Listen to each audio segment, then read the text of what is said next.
Oi, me pediram pra fazer um vídeo mostrando o ring-neck e a calopsita juntos, pra vocês verem a diferença de tamanho.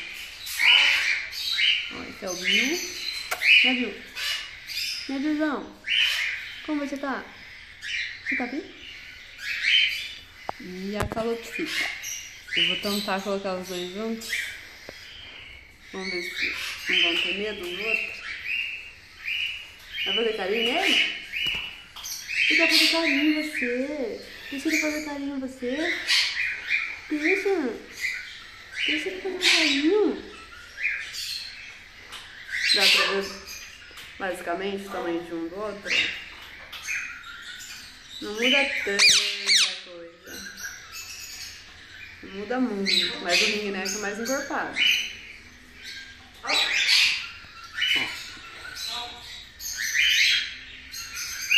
O rabo é maior também. Tá vendo?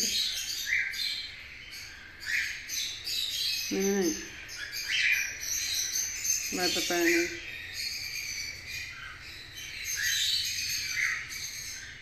Dá pra ver mais ou menos?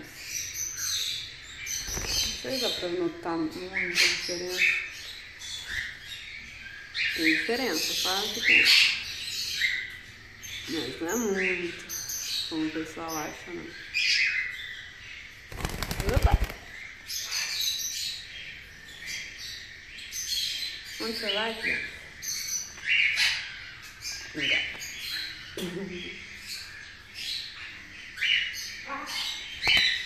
Perguntam pra mim se o ring-neck convive com o calopsita. Olha, é bem difícil. O ring-neck é bastante territorialista. Então, a gaiola ele vai manter como se fosse a dele, entendeu?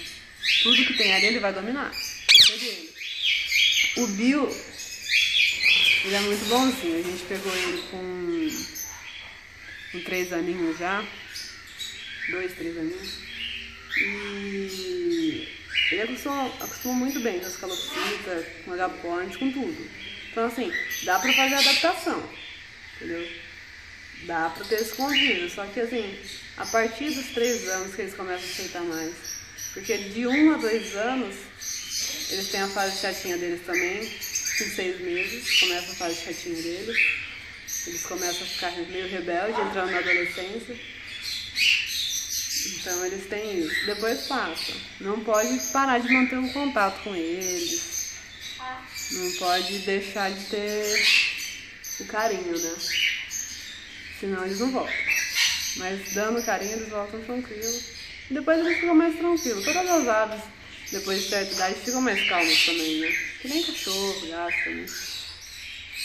E eles ficam mais tranquilos depois. O Bill é super calmo. Super sossegado. Ele gosta de todo mundo. Só não gosta da unha dele. E é isso, eu só queria mostrar a diferença mesmo pra vocês terem noção do tamanho. Eu acho que deu pra ver um pouquinho, né? Pelo menos pra ter uma base. Ó. E é isso. Deixa o like aí e se inscreva no canal. Obrigada. Ah, antes que eu esqueça, fiz um vídeo com o André e vou postar domingo também. Espero que vocês assistam.